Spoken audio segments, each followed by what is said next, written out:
Hey y'all, welcome to the Clock Tower. I'm Colton here with Brandon. 5 cards, 5 minutes. We're talking about quints, rares, and double rares. Brandon, what's our first card? First up, we have Unchanging Feelings. Nino sitting at 8-5 on attack, 6-5 defensively with Encore. With the combo, on attack, if you have the standby in play and you have another quints character, look at the top two of your deck, choose your trigger, and when you reverse your opponent, you can salvage. So when you choose your trigger, you can potentially choose the character you want to salvage, put it into waiting room, trigger, get the character you want back out of waiting room. Yeah, this is a little more in the mold of like the Heiress from MTI. I think this is a little bit better than the level 2 combo that they currently have because it does potentially +2. You still need reverses, which people can leave empty lanes or people can play Alice. This is probably, I think, the way that 8 standby quints is going to be built for the fall season. Next up, we have the Yotsuba level 3.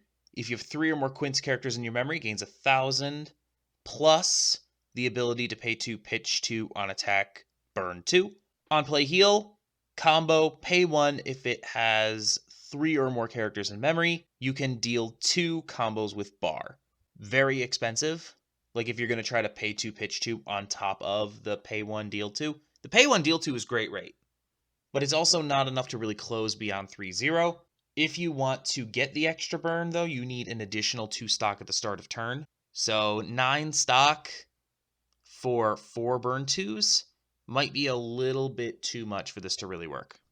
Being able to kind of go all in on that finishing turn and use up all the resources you have to try to effectively close out your opponent, I think is really interesting as well. So if you're able to build up resources throughout the game to potentially spend them additionally with that pay 2, pitch 2, to potentially get an additional instance of damage off, I think it's definitely quite fun to do. Next up, we have the Miku. On play by hand or by coming in through the level 0, you're able to heal.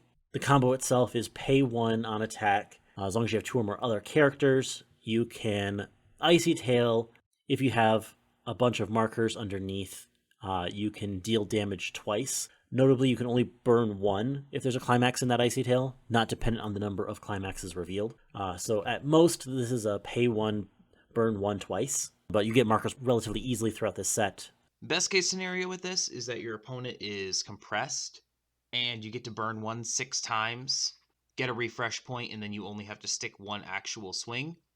If you triple this, you're usually going to get probably 4 burn 1s, which is enough to get you close, but you will still need to stick at least 1, if not 2, vanilla swings, depending on how many of those cancel and if you get to the refresh point. So this is fine. Next, the Ichika level 3 on play heal. Combos with the choice. On attack, ditch 1 if you have 2 or more other characters. On cancel, shuffle back up to X and then burn X. X equal to the number of other quint characters on the board. So the shuffle back is selective up to 4, but the burn is not. It is really cheap. It's literally just on attack, ditch 1. This is pretty okay. Having to remove characters from board to try to control the burn and shuffle back amounts doesn't feel great. I think double this with pairing this maybe with an Icy Tail as well might be the play, just to try to get those cards in play. Rounding it off, we have the Itsuki on play. You can look at the top 3 and choose one of them, add it to your hand, and get power. So you'll be sitting at 12 with climax, and the potential to even draw into that climax too. Notably, this does require experience level 6, and you have to be able to ditch 3 cards from your hand for this combo. On attack, burn 3, and then you can Mocha 2, so look at the top 2 cards of your opponent's deck. Basically, you can remove any climaxes you see. All this combo bit happening before the actual attack itself. Get that extra instance of damage along with a Mocha to try to get your base swing through. Whether or not this works comes down to hand size, right? So you could, if you started the turn with 7 cards, get there. If you have, what you need and you can't trip into the rest of it. And of course you have the Brainstormers in the back row that gives you the +1 hand. This is achievable. This is definitely, you can definitely triple this. And with the Mocha 2, I think it puts it over the top, makes this a really powerful top end. And that's it. Thank you so much for joining us. We'll be back on Tuesday. Brandon will have the Quints deck. We'll have gameplay for it the following Thursday. The next week, we will actually have another deck tech. It will be the Avatar deck. We'll have more 5 cards, 5 minutes the following Thursday. Until next time, thank you so much for joining us. Please like, share, comment, and subscribe.